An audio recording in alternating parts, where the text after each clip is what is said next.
সহজভাবে আজকে বাড়িতে ভাপা পিঠা বানিয়ে নিলাম। তো চলুন বন্ধুরা, সেটা দেরি না করে আপনাদের সাথে শেয়ার করি। তো অবশ্যই কিন্তু সবাই দেখবেন, আপনাদেরকে রিকোয়েস্ট করছি।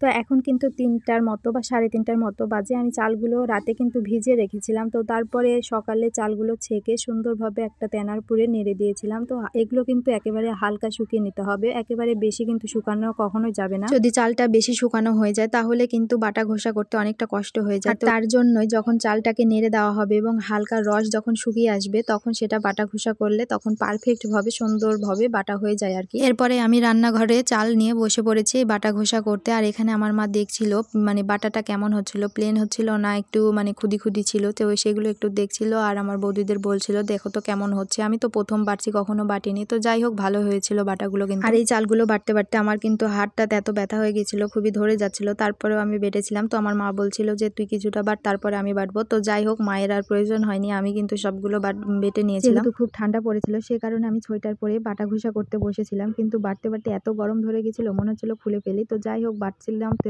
সেই কারণে আর খুলে ফেলিনি। তো এইভাবে বেটে গেছি, সবটা সম্পূর্ণ করে। তো যাই হোক, আপনাদের সাথে বক বক আর গল্প করতে করতে আমার কিন্তু বাটা প্রায় সবগুলো শেষ, মানে আমি কমপ্লিট করে ফেলেছি, আমার বাটা ঘষা হয়ে গেছে। তো এখন কিন্তু আমি প্লেটটা দেখাবো, কত সুন্দর দেখুন আমরা কতগুলো করে ফেলেছি, দারুণ লাগছে সাদা সাদা।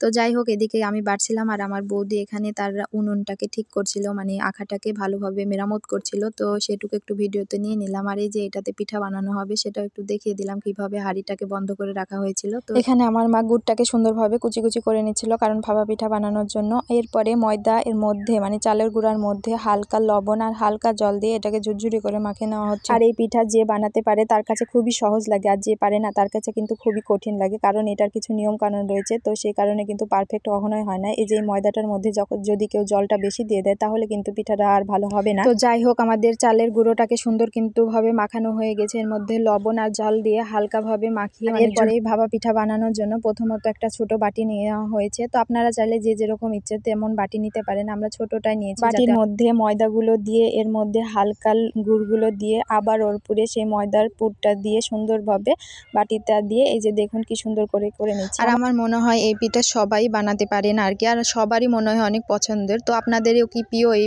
পিঠাটা? তো যদি হয়ে থাকে তাহলে কমেন্ট করে কিন্তু জানাতে ভুলবেন না। আমাদের কিন্তু সবারই অনেক প্রিয় একটি পিঠা। আর আজকে এই ভাপা পিঠাটা কিন্তু আমাদের 3 ঘরেই হচ্ছে, মানে আমার বৌদিদের আর একটা বৌদিদের আর আমাদের, মানে ওদের দুইজনারটা হয়ে গেছে, লাস্টে আমাদেরটা হচ্ছে।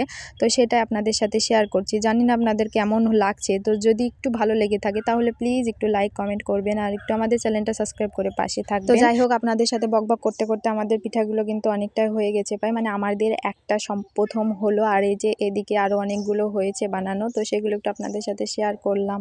আর আমি জানি আপনারা হয়তো আমাদের থেকে আরও অনেক ভালো ভালো পিঠা বানাতে পারেন, কিন্তু আমাদের বাড়িতে আজকে বানানো হচ্ছে সেজন্য আমি ভাবলাম যে আপনাদের সাথে শেয়ার করি, হয়তো ভালো লাগতেও পারে।